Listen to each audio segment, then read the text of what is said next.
Good evening, everyone. Welcome back to the Blind Press YouTube channel and a nighttime coffee stream. And why is my mic still so far away from me? There we go. That's better.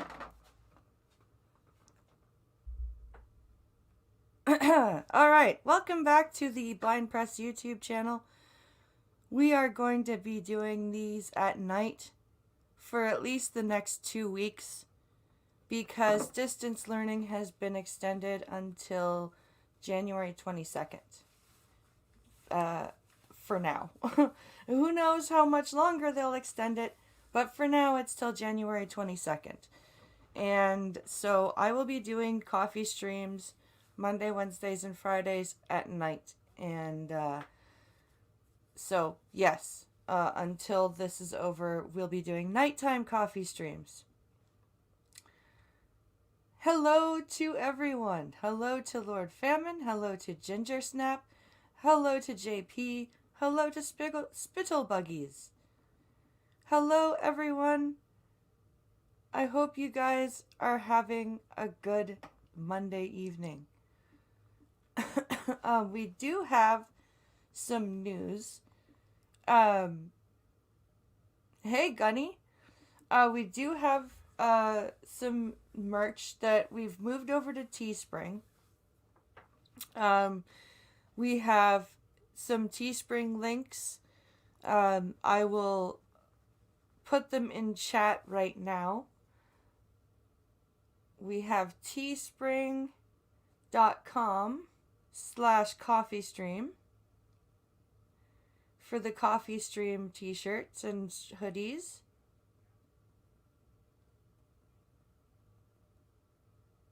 So there's that link, which is also in the description. We have teespring.com/myeyes for a mug. And we have for Driving Ape stuff, or Pincolo the Driving Ape. He goes by Driving Ape on Instagram and stuff. So .com/special delivery.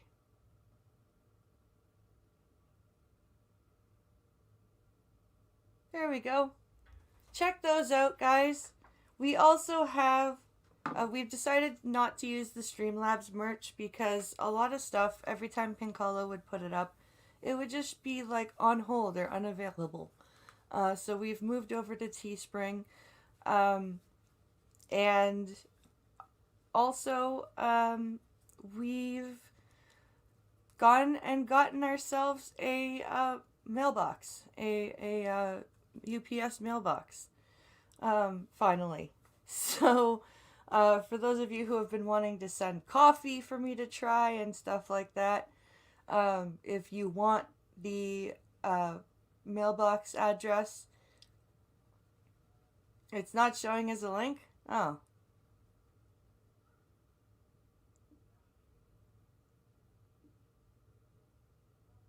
Hey, Addie.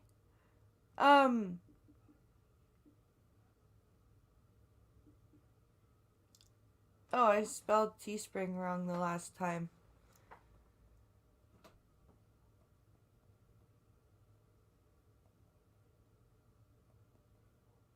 I spelled Pincolo's wrong. So yeah, if you would like the details for the mailbox, just DM me.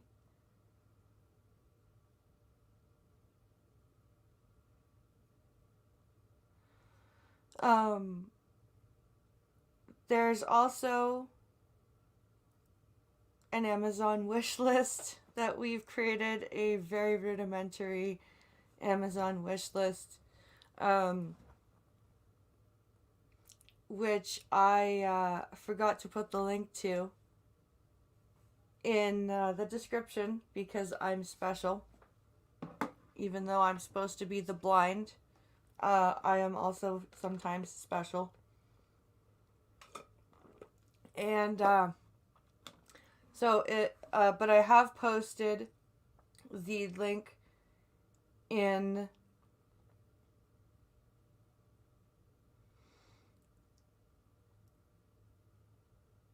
Oh, you've heard some sketchy shit. I know there's a bunch of people that use Teespring. I don't seem to have issues, but and we've ordered a sample, so we'll let you know um what's going on.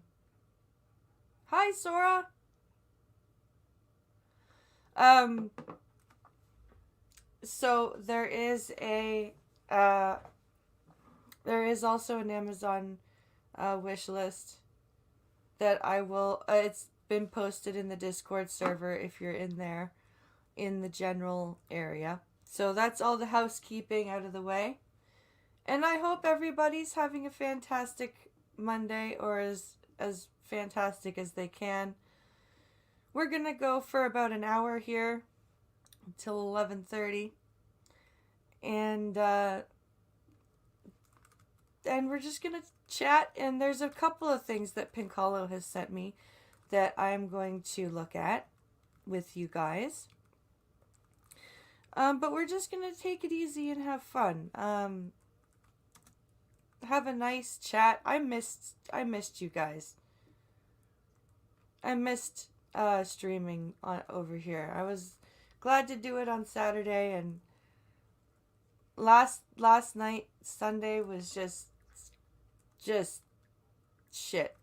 So I thought about streaming at about 11:30, and I just ended up uh creating and deleting a stream.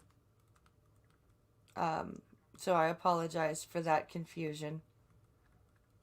I am in the middle of a medication change, which is always fun. I'm sure those of you who suffer with depression and take antidepressants know the fantasticness of changing medications.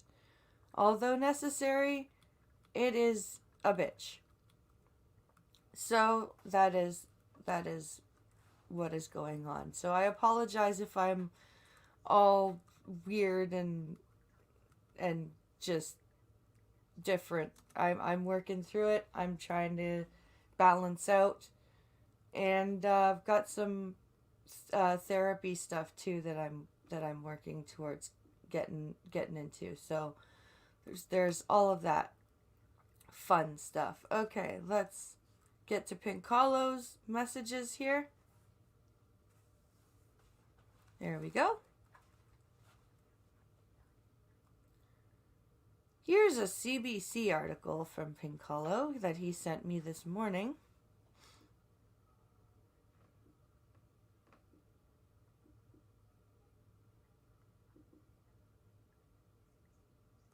All right, let's share this article or this screen. Let's see here. Back to StreamYard.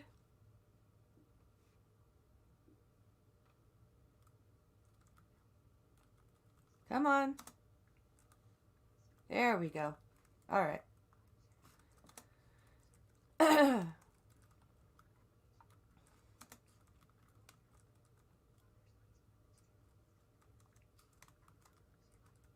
Okay, here we go. So, headline, where are you?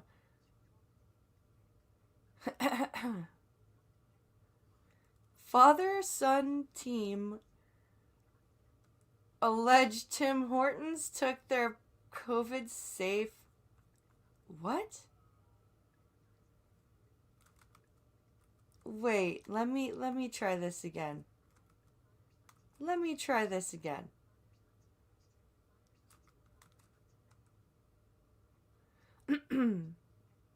Father-son team alleged Tim Hortons took their COVID-safe lid applicator idea. Okay. So this is the picture of the father and son, Yulin and Sean Talbot. So here we go. Let's have voiceover tell us about this interesting accusation. Let's get the mic a little bit closer to the computer. Father-son team Yalan and Sean Talbot show the hands-free coffee lid applicator Yalan designed to help prevent the spread of COVID-19 at fast food operators. They say Tim Hortons took their idea without paying for it. John LaSavage/CBC. Father and son team Yalan and Sean Talbot thought they'd hit the jackpot with Yalan's very first invention. But instead of a massive, almost $1 million sale to a national coffee chain, they've been left with a bitter taste in their mouths. You are currently... Well, what? Okay, let's see. Let's see what happened. At the onset of the pandemic in March 2020, Yaland, 67, visited a Tim Hortons drive-thru near the family's home of Collingwood, ONT. He was disturbed to see the server handling the lid of his coffee cup immediately after taking his payment. Did the server not have gloves on? Advertisement. It just rang a bit. Frames here. Advertisement. At the onset of the but instead of advertisement. It just rang a bell for me, he said. I thought there has to be a different way to apply a lid, a way to have a safe coffee, because I would have stopped drinking coffee at that point, seeing that. You are current. Was the server not wearing gloves? Like, what is so wrong? Hey, Skep.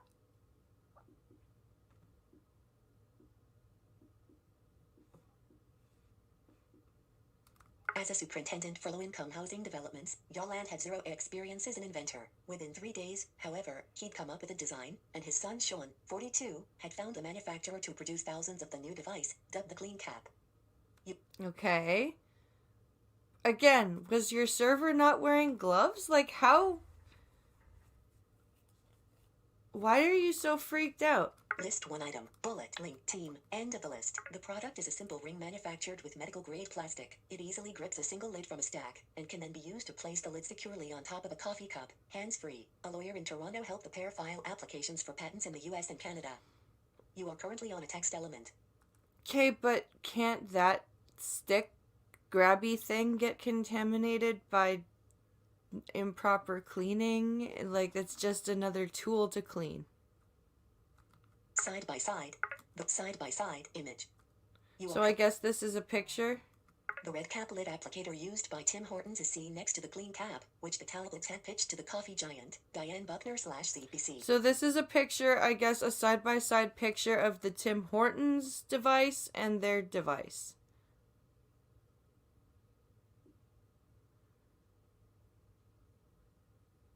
Oh, thanks, Skep. I've decided that this would be my solution to distance learning and not being able to stream during the day.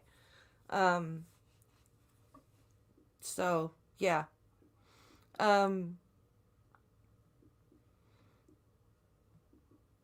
What was I gonna say here? Heading level 2. Potentially huge order. Sean took the role of salesman and began contacting fast food operators. He said when he met with the Tim Hortons corporate level manager, he was immediately enthusiastic about the Clean Cap. Okay. Interesting. When I first showed him how to use the product, he actually left the meeting and scurried back to the office and got on the phone. He was like they'd come up with something brilliant, Sean recalled. Excited by the reception, the pair felt confident to pitch other restaurants on the Clean Cap and other COVID-related products Yaland had invented, such as the Clean Sticks, a device to extend point-of-sale payment machines to customers of drive-through windows. They set up meetings with other chains and individual franchisees, making some significant sales of both Clean Sticks and Clean Cap. You are currently... But these tools will still have to be cleaned. And people still have to touch the point-of-sale system to use it. So, you still have to clean the point-of-sale system.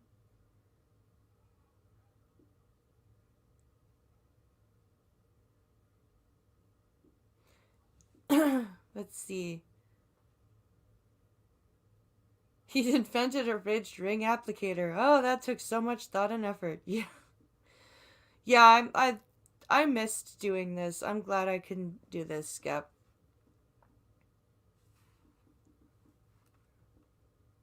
Advertisement. Third-party ad safe frame and Tim Hortons remained their biggest financial opportunity. However, there was discussion with a procurement officer at head office about a massive, chain-wide purchase of the clean cap worth as much as $870,000. The Talbot said the company had asked for hundreds of samples to be sent to franchisees across the country for testing, and had even sent the clean cap for environmental testing at a firm in North Carolina. Okay. Every test was a success, said Sean. I was told by an individual inside Tim Hortons that they had never seen something come back with 100% approval rating. So, either Tim Hortons. Let's see. Pretty sad that COVID is turning us all into germaphobes. You're not wrong. You're not wrong. This is why I'm almost afraid to go out to a store by myself, because I'll have to touch something. And I'll have some crazy person being like, "What are you doing? Why are you touching that? Oh my god!" Like, it's going to happen. I'm telling you right now, it is going to happen if I go by myself somewhere. Clean cap McDonald's image. The Talbots produced a variety of clean caps to fit the lids of different brands. Their product was purchased by a McDonald's franchisee in Collingwood, O&T, submitted by Clean Sticks.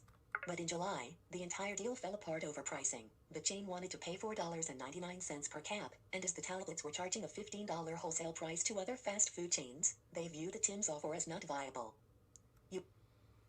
$15 a wholesale for that?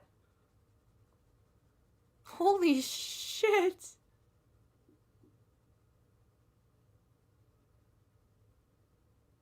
Hey, Sunsteel.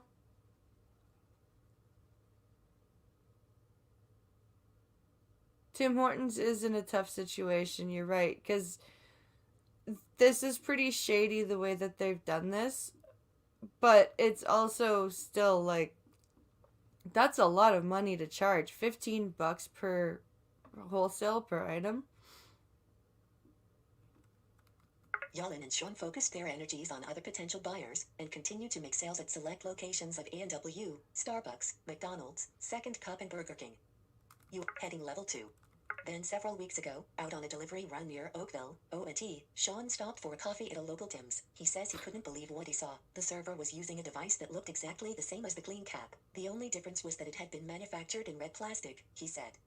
Huh, wow. I would be a little bit pissed off.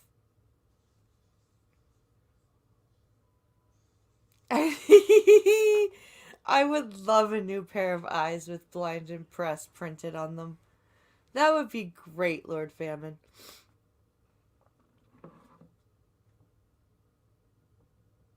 Where am I here? You know what I'm gonna do?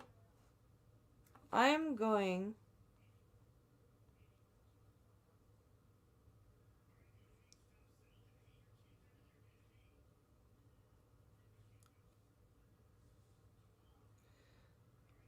I'm going to post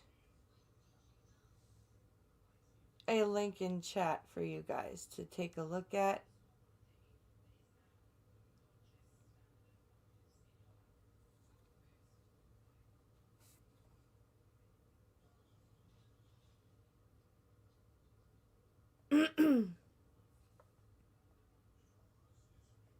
Let's see here.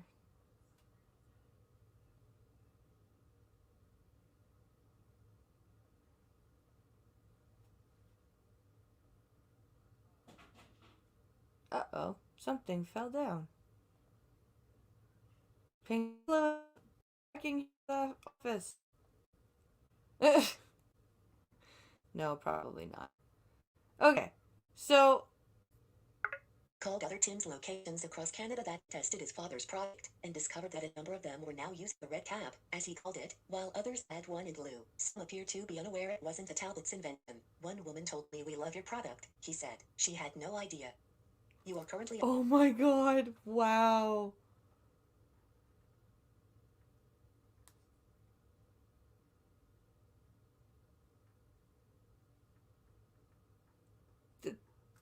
the shoppers in my near my area has all the shelves blocked off near the cosmetics counter. You have to get the counter lady. There are tiny signs posted, easy to miss. They yell at everyone. Wow. That's crazy. Night, Gunny.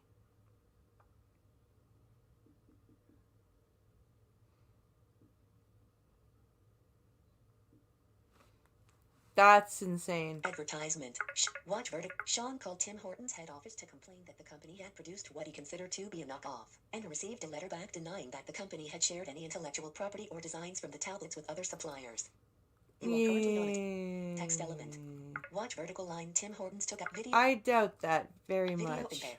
Frame 2. I can't And see up. the picture, but the way that they acted, this seems like a theft of intellectual property. And up. Video. A father and son entrepreneurial team tells CBC's Go Public that Tim Hortons stole their idea for a hands-free applicator for coffee cup lids after being shown early prototypes to 18. After the statement, the coffee chain also noted that, so far, it has not yet decided whether it will proceed with any vendor to make lid applicators standard across the chain. The statement added that the case is simply one of fair procurement, and suggested the tablet's desire to speak to CBC News about their experience is odd. It is unusual for companies to complain to the media if they are unable to secure a contract through the standard process. That's kind of a shitty thing to say.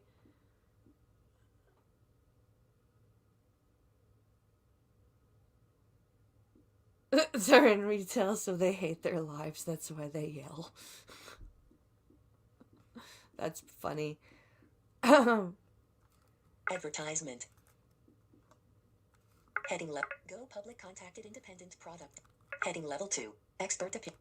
Go Public contacted independent product designer Kevin Bailey for an outside perspective on just how closely the Tim's device resembles the tablet's clean cap. Bailey's Ottawa-based firm, Design First, has years of experience dealing with large companies and patents. In 2020 alone it invented and sold 70 different products. Oh, wow. Bailey was asked to examine both the clean cap and the red ring currently in use at a number of Tim Hortons locations across the country. His verdict? They are virtually identical, he said. There's only one feature on this product that is relevant, which is the gripping surface, and the two products have the exact same gripping surface and very similar materials. You are currently on... Wow. See, and Tim Hortons... Yep. Exactly. That is exactly what that is, Sunseal. Because Tim Hortons has gone downhill since Burger King bought them. Their coffee sucks. Their food sucks. Pincalo and I won't go there anymore unless we absolutely have to. Unless there is no other choice, there is no Tim Hortons anymore. Because it's just awful.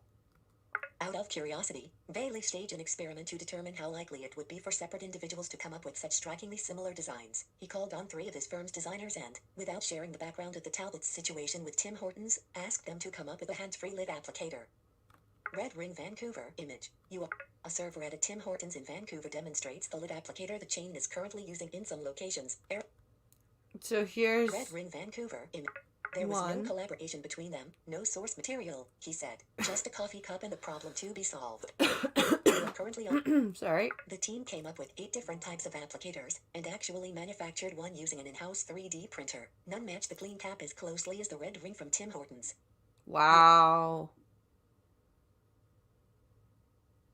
Yep. They've bought Tim Hortons back in 2012?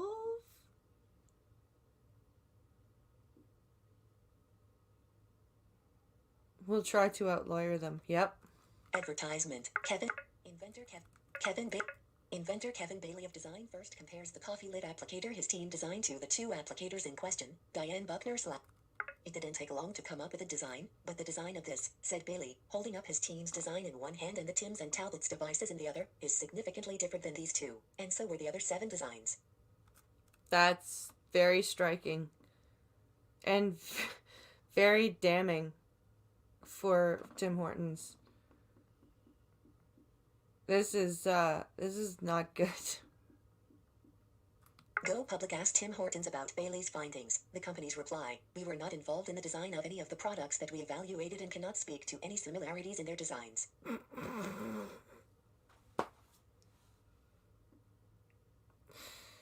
Wow. That's...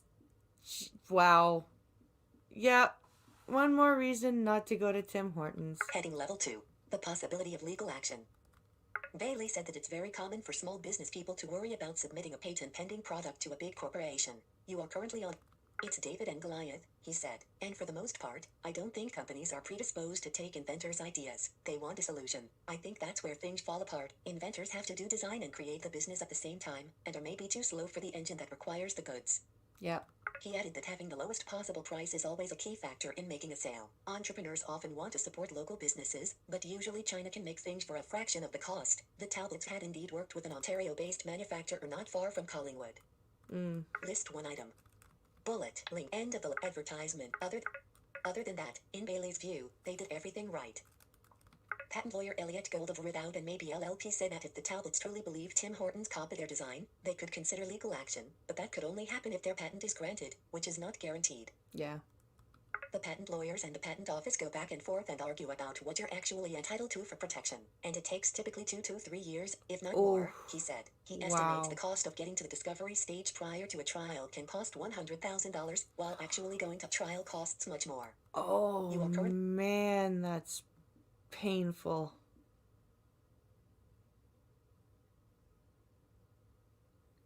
Yep, that's exactly what that was, Sunseal.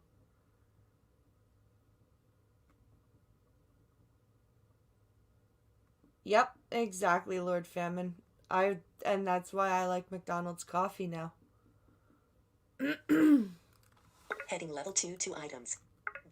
Given that Yalin Bailey, the independent designer, said at the end of the day, the decision about whether to sue is a math equation. "The biggest challenge is that it costs money to go to court and defend yourself," he said, explaining it makes no sense to spend more on a lawsuit than you could potentially collect as damages, measured by the potential revenue lost. Yeah. Given that Yalland was laid off from his superintendent position at the start of the pandemic, and that Sean's work in the recreation business also disappeared, the two are pinning their family's financial situation on growing sales for Yaland's inventions. List one item. Bullet. End of the list. List one item. Bullet link. Well, what's gonna happen when, like, are you hoping that COVID sticks around forever then? Yeah. You almost can't get into court if you're asking for anything less than $300,000. Oof. Damn. End of the list. Advertisement. Bruce called Dominic Ling, who purchased the Clean Cap for the 22 A&W franchises he operates in Ontario, said he believes the Clean Cap is an important safety measure that should be used widely across Canada. "I think it's something that should have been mandated even before the pandemic," he said, noting that A&W's Standards Board is currently reviewing whether to implement the Clean Cap system-wide. Bruce Collett, who handles purchasing at the University of Guelph, bought the Clean Cap for use at the on-campus coffee shops. They include Starbucks, Second Cup, Tim Hortons and Planet Bean. He said he felt a $15 price tag was reasonable. Designs image. Interesting.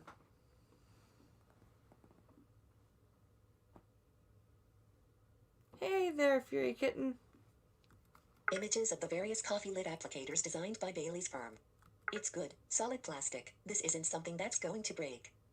The tablets are convinced their products have a future even beyond COVID-19. So far, they say they've sold over $200,000 worth. You are currently... That's pretty good. If you went out for dinner and the waiter brings your beverages, and then before they walk away, they lean over and put their hand on the surface area of your wine glass or the top of your beer, would you drink that? Sean asked. It would be a bit odd. You are currently... But why would they do that? Why would they do that before they walk away? Just palm your wine glass. Like, why would a server do that? Unless they were a douchebag. Horizontal splitter. That makes no sense. Heading level 2. Go Public is an investigative news segment on CBC TV. Okay.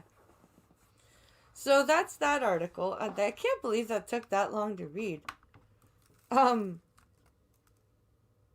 Okay, next article.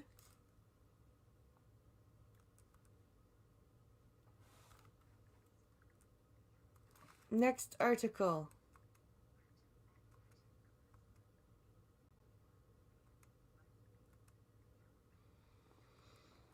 Oh, that's the video he wants me to watch, but for myself. Oh, here's one that he sent me that we were supposed to read last night, but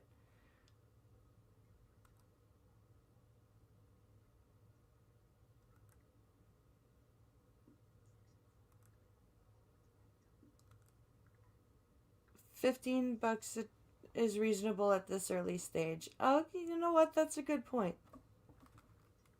That's a very good point.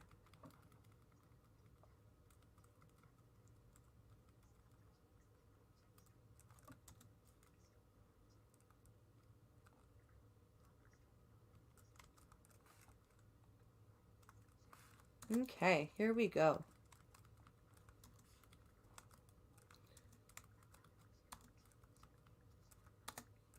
Okay, so we were gonna read this one last night, but we did not do a show last night, so we will read it now. Where is the... There it is. Delivery driver kidnapped, robbed in North Dallas, Dallas police say. That's unfortunate.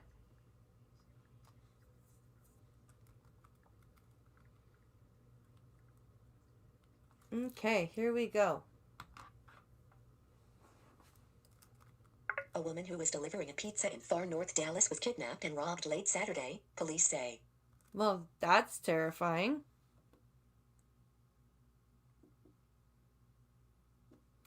The 35-year-old woman, whose name was not released, was walking back to her vehicle about 10 p.m. after making the delivery at an apartment complex in the 5000 block of Pear Ridge Drive, near the Dallas North Tollway and President George Bush Turnpike, when she was approached by a person holding a gun who demanded money from her.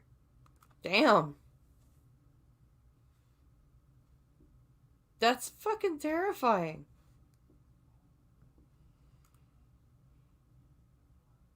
That is actually a nice part of town, says Skeptalk. Oh, wow. He ordered the woman into her vehicle, and he got in the driver's seat, police said. Police said he threatened her and assaulted her as he drove around Dallas for about an hour. He stopped at an 8 a.m. and ordered the woman to withdraw money. He took about $400 from her, a police spokesman said. You are currently... Jesus Christ. In your own car. That's gotta be... I would never want to get back in that car again. The robber then drove to a West Dallas convenience store in the 5500 block of Bedinall Drive, where the woman jumped out of the car and ran inside for help. Police call records show several officers were dispatched to the location about 11:15 p.m. Wow. That is absolutely terrifying. Third-party ad caught frame 0. And up. While the store clerk called police, the robber fled in the victim's white Kia Sportage, police said. Chrome has... Investigators did not provide a detailed description of the robber or other information about him. A spokesman said Sunday morning that he remains at large. Oh, wow. They didn't even catch him.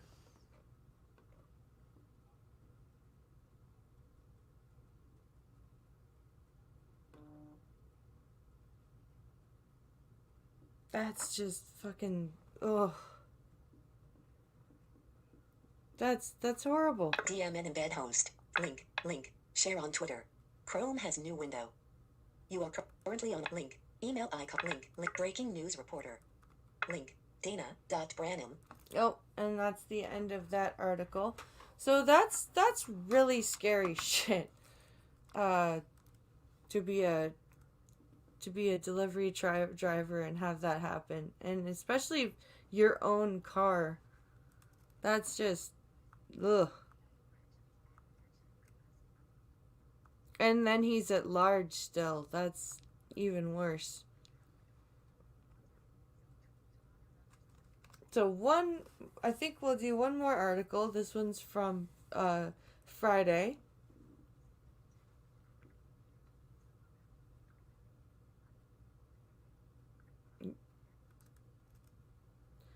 Yeah, you're not wrong, Lord Famine. The more COVID goes on, the more robberies will increase. Yeah. I think you're right.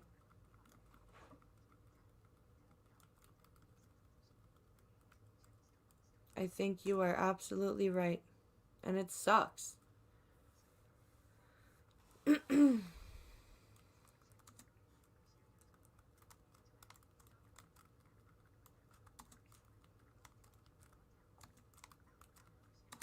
So this is a Toronto story, a Canadian story.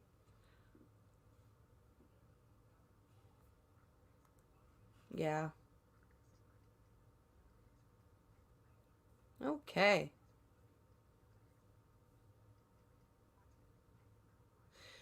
Mundell, who is the author of this story, self-treating Toronto physician. Wait, where is it?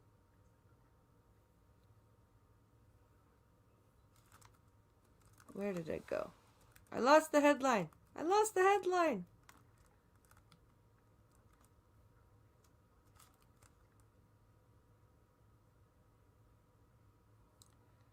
Oh, headline.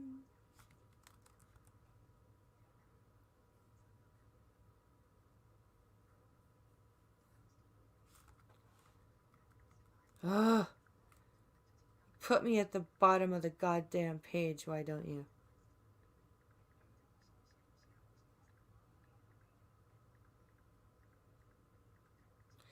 So it looks like this doctor was treating himself.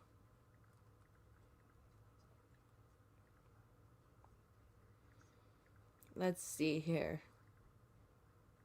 Let's get to the beginning of this article.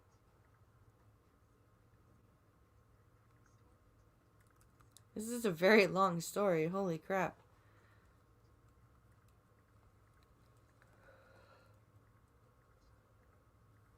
Alright, here we go. Stop, stop, stop.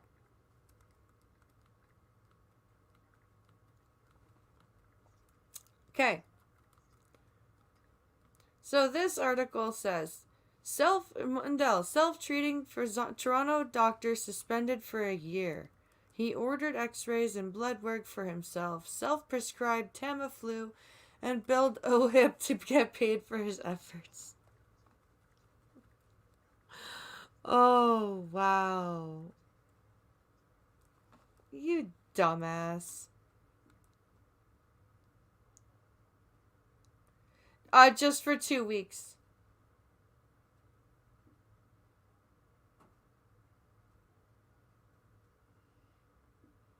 Ugh. Ads, of course. Of course, ads. Okay. The College of Physicians and Surgeons of Ontario has suspended Dr. Sammy Vaidyanathan's license to practice medicine for 1 year. Photo by Instagram. The shocking part is that this doctor has only been suspended for a year. Yeah, no shit.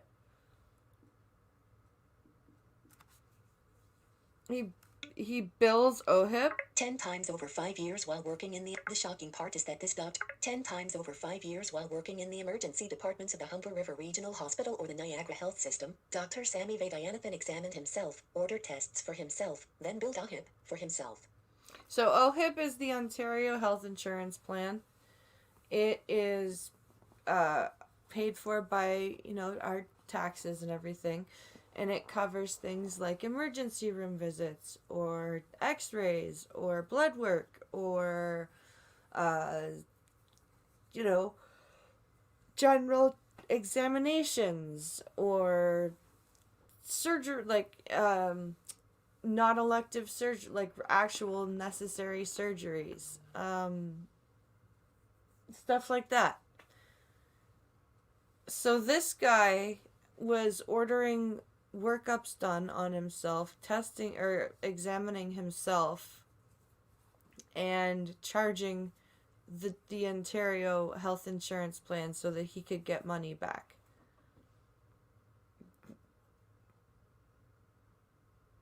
Yeah, referrals to specialists.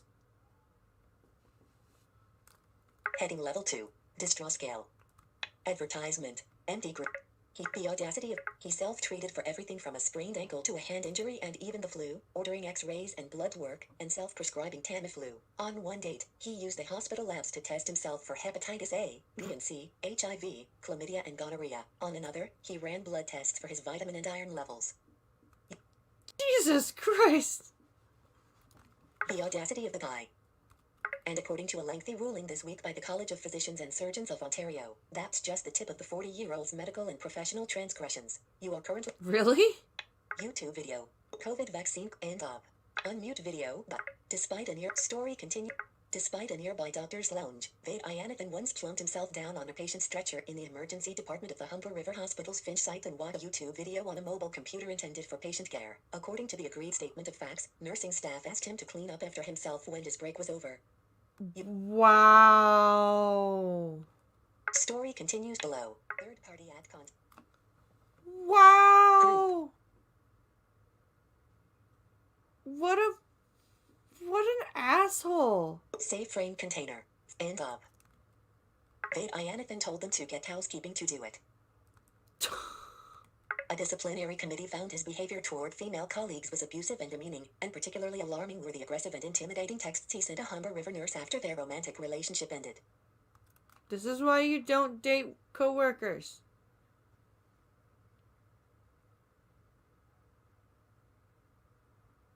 Yes, Sunseal, exactly.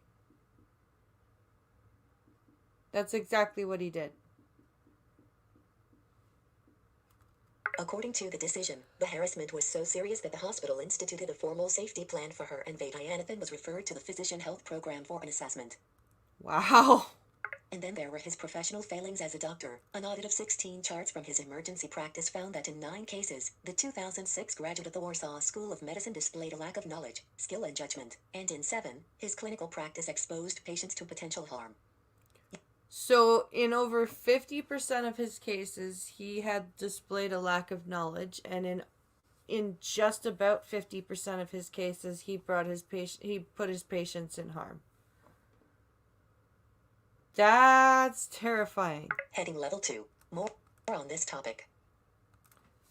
That is absolutely fucking terrifying. Just to think about that. 50%.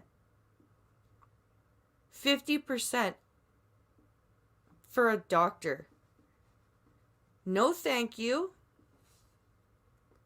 Get him the hell out of there, like, for good. Not just for a year. Holy shit.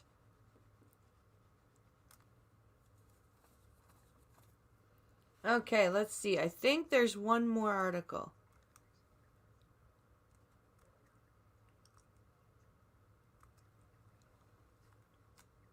Yes. This is one that I'm gonna probably get pretty pissed off at, but we're gonna read it.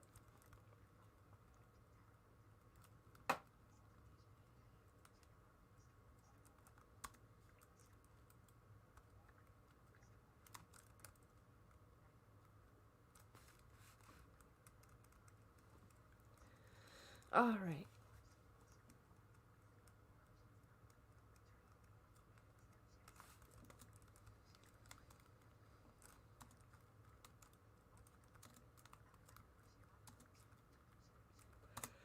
Holy crap. Okay, I need some water in a second, I think. That's partially my issue. Okay. Hospitals... Wait.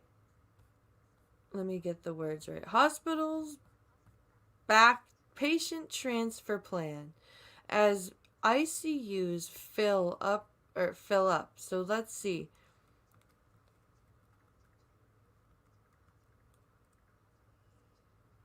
Now look at listen to this very carefully. I don't know how he passed this licensing exam, Sora. He must be the placebo doctor, you're right. So this is probably going to make us all a little bit pissed off. Let's take a listen, shall we? The Hospital for Sick Children in Toronto. Photo by Veronica. A province-wide plan to transfer patients as COVID-19 fills up intensive care beds is strongly supported, Ontario Hospital Association President and CEO Anthony Dale says. By the third week of January, more than 500 people will be in critical care with COVID-related conditions and more than 1,700 people will be hospitalized, Dale said. 4 weeks from then, if trends continue at current rates, the combined needs of COVID and non-COVID patients will exceed the province's overall critical care capacity. You are currently... Heading Level 2. Advertisement. MD Group. Twitter. Group. Frame 1. End of. Twitter. Third party ad. Save frame. End of. Third party ad. There were 383 IQ bed YouTube video. Lilly Unleashed. Sorry. There were 383 IQ beds occupied by COVID-19 patients, according to the most recent data available. Chrome has YouTube video. Group Lilly Unleashed. Trudeau's. End of. Unmute video, but Sorry. unfortunately, there will be much higher numbers of patients transferred from one hospital to another in order to do so, he said. This will be necessary, however, in order to save lives. The situation is extraordinarily serious. Should Ontario have imposed further lockdown restrictions immediately rather than wait until next week? You are currently on a text element. What do you mean further lockdown restrictions? Yes. Radio button. One. Oh, it's a No. pull. Link. View results. Story continues below. But what the Third hell party do you ad mean content. impose further lockdown Save frame restrictions? container. End of. Third party. The memo a memo by Ontario Health President and CEO Matthew Anderson Thursday tells hospitals with unoccupied adult ICU capacity to reserve 1/3 for transfers from other hospitals. Wow. No.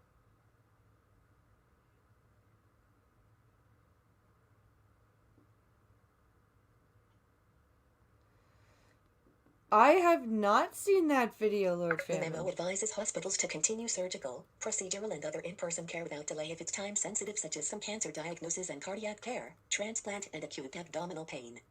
You think?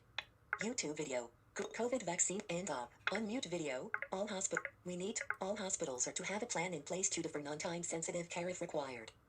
Non-time sensitive care. We need to work as a provincial system at a level never required before. This means that no hospital should feel they are on their own. Anderson says we will maximize system capacity and protect equitable access to care for patients, COVID-19 and non-COVID-19, as best as possible by taking collective action. Okay. Link. Air Tuso. Link. View on Toronto. List for. Share on. End of the heading level 2. Frame 9. End of. Footer. Link. So image. they're Some gonna be Chrome has a playing new window. musical hospitals with people. Because, that's awesomely helpful for care. Is to just play musical hospitals.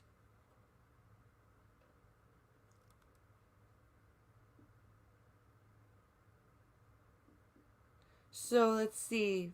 Ford.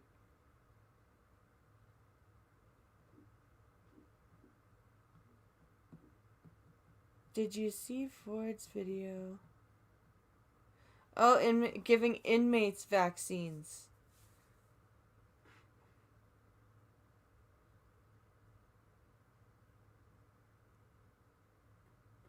Let's see here. Let me see if I can find this video. 'Cause that we can end on.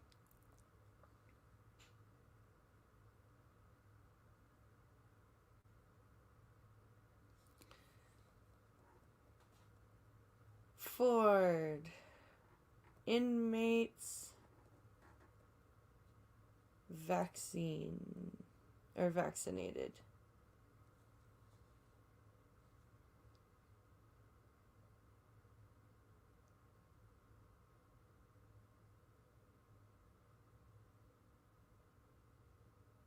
Where is it?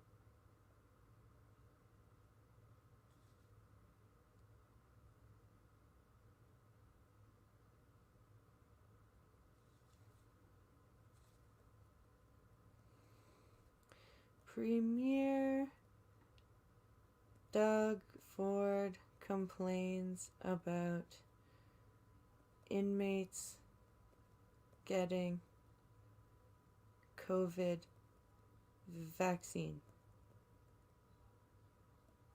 Let's see if that works.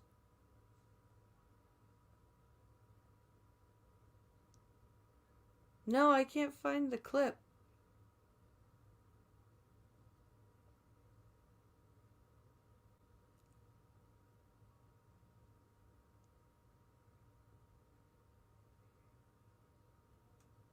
Oh, I is this it? Ontario Premier Doug Ford comments on vaccine distribution. Is that the one you're talking about, Lord Famine?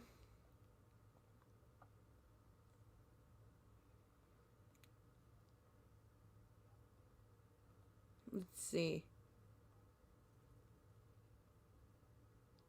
Is that the one you,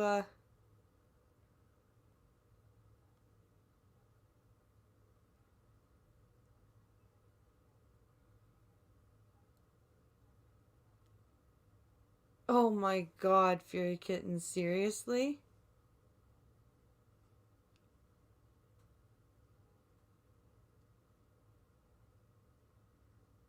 Huh. Wow.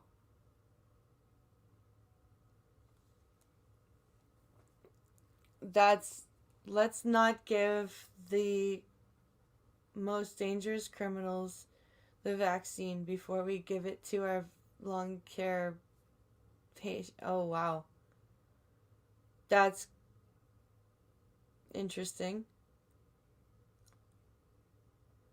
Let's see if this video I found has that line in it. It's not a very long video, so we'll take a gander.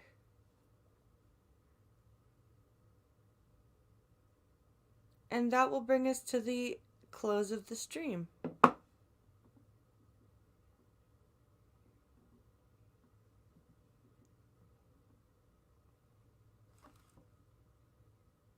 Oh, the quote is off the CP24 site. Okay. You know what then? Let's do this.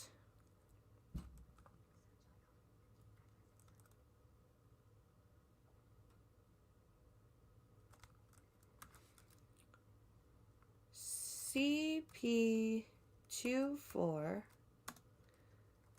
Ford complains about inmates getting COVID vaccine.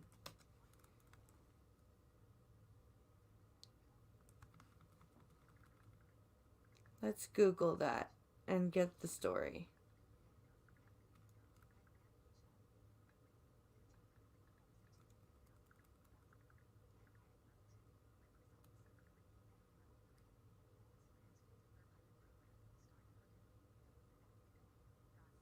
Alright, here we go. I think I found it. I think I found it.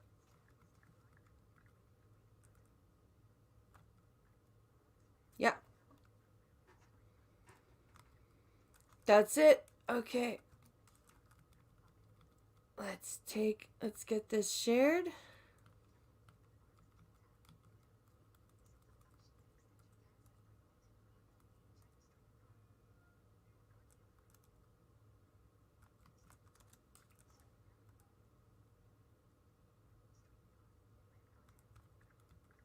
Where are we here?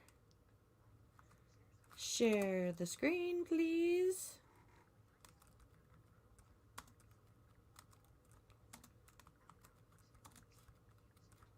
All right. This will be the ending article.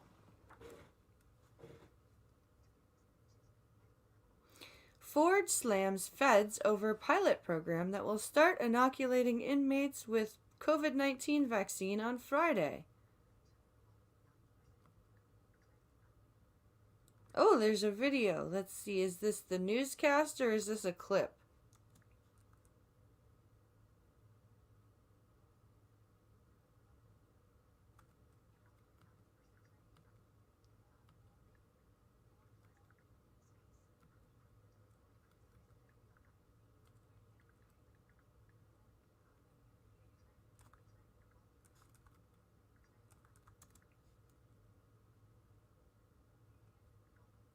Oh, that sucks.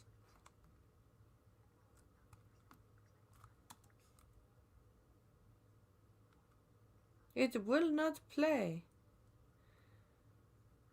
Ford blasts feds for inoculating inmates.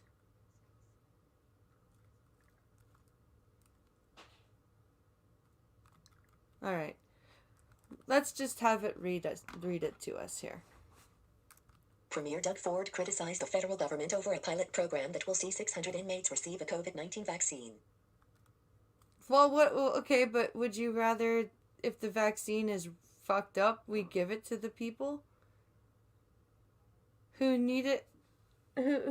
Like, I would rather give the fucked up vaccine to the inmates and find out how fucked up it is. But that's just me. Button. Link. Web link. Published.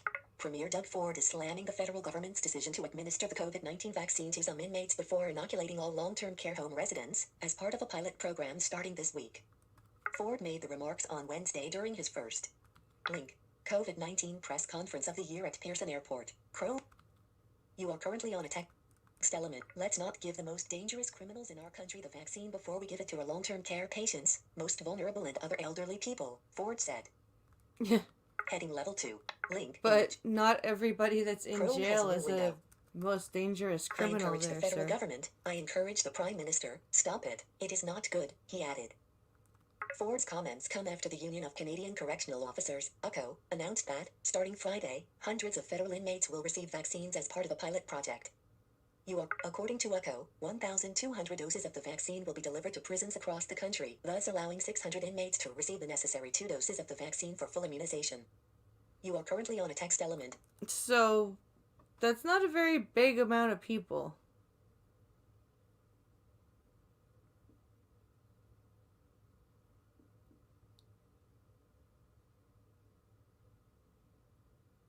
That's...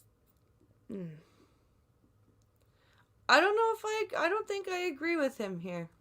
It is unknown whether the inmates will receive the Pfizer-BioNTech or Moderna vaccine. Through the pilot, doses will be sent to 5 prisons, including federal institutions in Atlantic Canada, Quebec, Ontario, the Prairies and the West Coast. You are currently on it. The union said it does not know which specific institutions will receive the vaccines. Okay. According to the union, sick and elderly prisoners will be given first access to the shots, but prison officers and employees are not a part of the pilot program. So, sick and elderly prisoners. So, lifers.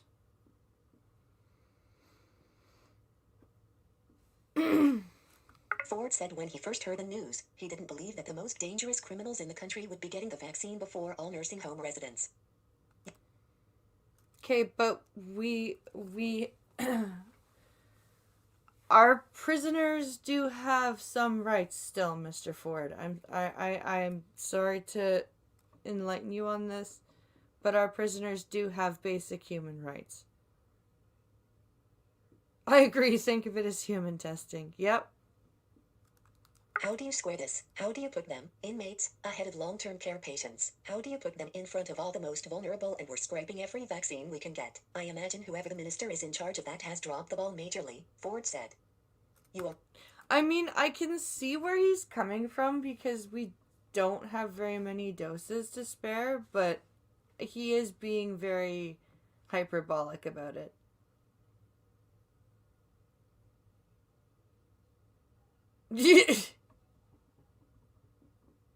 Right, Lord Famine? Ontario's Solicitor General Sylvia Jones, who joined Ford at his press conference, said the government's priority still remains to inoculate those in long-term care home settings.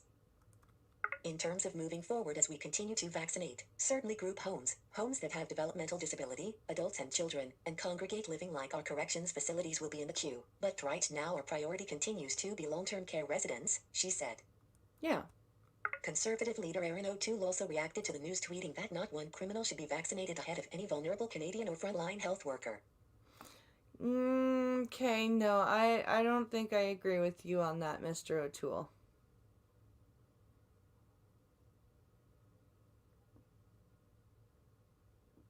I don't agree with that. Public Safety Minister Bill Blair responded to Ford and O'Toole's comments at a virtual news conference on Wednesday and said the government is following the advice of the National Advisory Committee on Immunization, NACI. I would also simply remind the Premier and the Conservative leader that frankly the language of resentment and fear really has no place in this discussion. It really needs to be based on the advice of our public health authorities, he said. You are current. However, NACI, which provides Ottawa with advice and guidance around prioritization of vaccines, has suggested that long-term care home residents and staff should be among the first phase of vaccinations. Yes, it has. NACI has advised that residents and staff of correctional facilities should be prioritized in the second phase of immunizations. That it has. I know that for a fact.